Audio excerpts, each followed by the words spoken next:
Cloosh Part 2. It's the 24th day of February 2025. I made an earlier video, the same as this, and I put in January. And of course, a lot of people take me up on this, but there are other problems with that, in that if it's in the archives and somebody's checking it, they may get the wrong date, and that can be very difficult to link.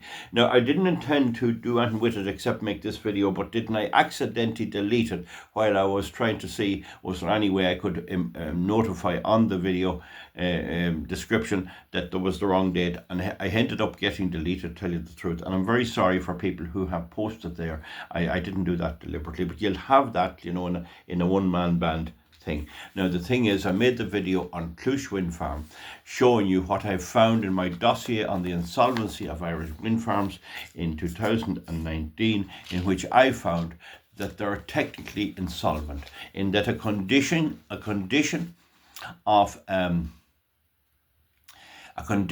a company's accounts is that it's a going concern and that it can pay its liabilities within the lifetime of the project. Wind farms are different to other projects. They're different to a hotel or a farm or an engineering business, in that when time is up, after about 20 years, the site it's on is not even owned by the wind farm company. It's a liability costing huge money to take it down, and the farmers and landowners will eventually be left with that cost. Okay, so what I'm saying is that they're insolvent, and that this can't go on forever without massive interference by bill payers, and they're already paying big money to it, the bill payers, for the electricity. Now, in the case of Cloosh, and last year's accounts show it in a better light than most. Basically, I've found that it takes between 33 years and 142 years, with about 55 being the average, to pay off the capital sum. They can't pay off the capital sum. They always pay the interest. Now, so who loaned that money? What's going to happen? In the case of Cloosh, it would need to pay off 8.5 million per annum to have it all paid off within its lifetime, but it's only able to raise 5.3 million. The length of what has to be paid off, what's left, they say they have paid off some, but is 142 million euros. There are 16 years left because it was commissioned in 2019, roughly 16. Okay, that's where I get this 8.5. So you can do the maths yourself.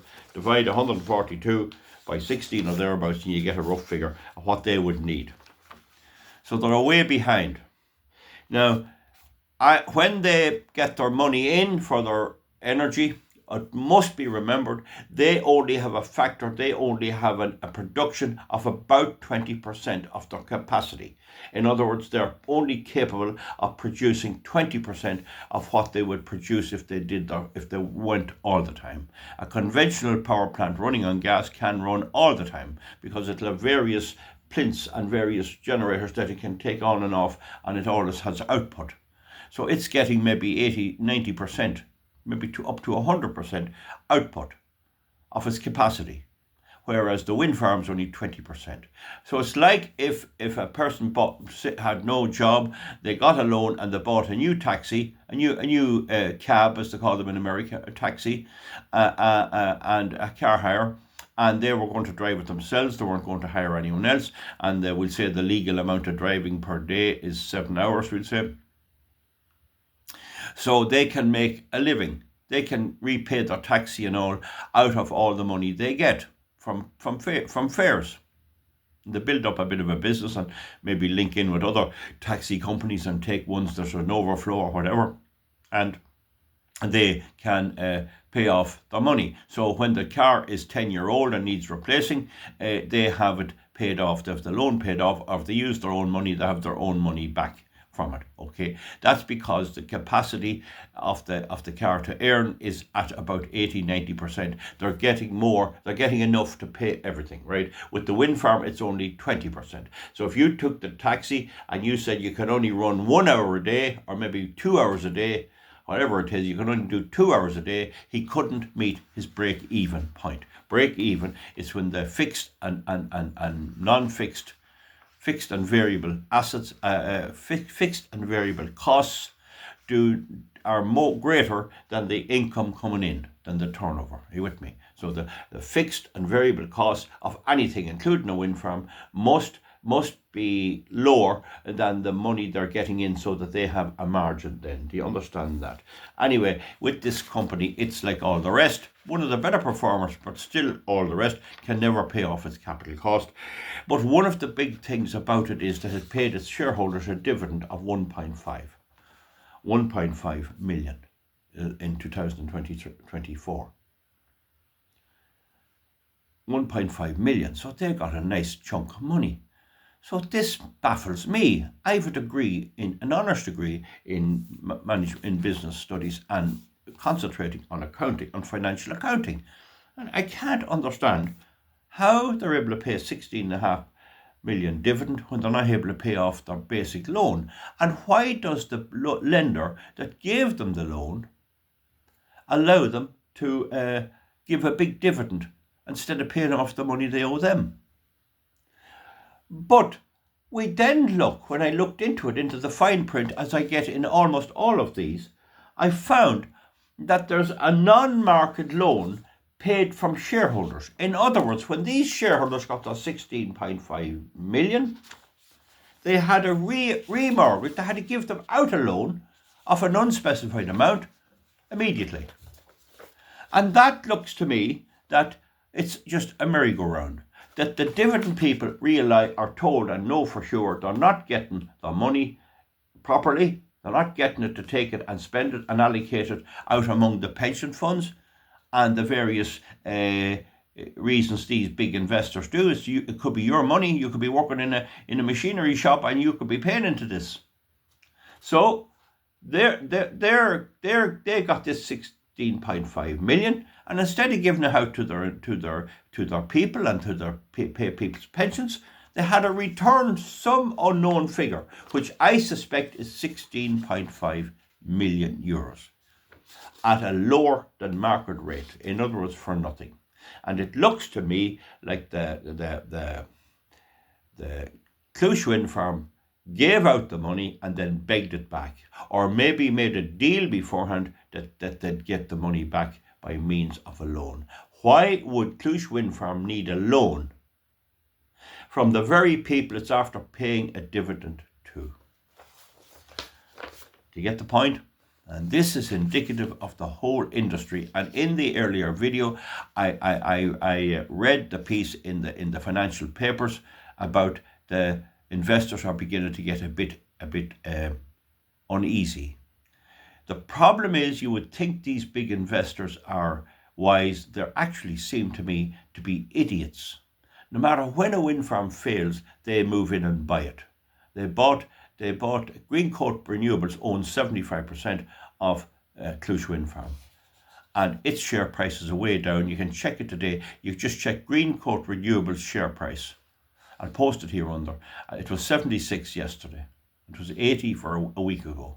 That's a big loss. So they must realise that there's something wrong, or they should, but they're not as smart as you would think they are.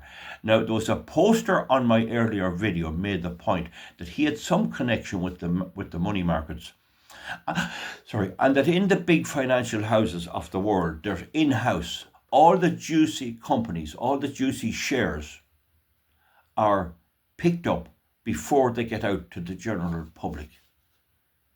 Now, I don't like naming companies, but we have a good enough performers locally in Ireland here. You have Kerrygold Butter, I think it's a share one, isn't it? I think it is. And you have Kingspan, good old company. Shares are expensive. I mean, you not make that much on them, but they're good.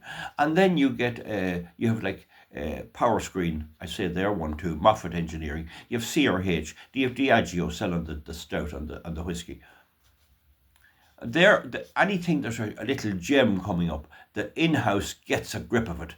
They have it. And then they let out the wider stuff to the market generally.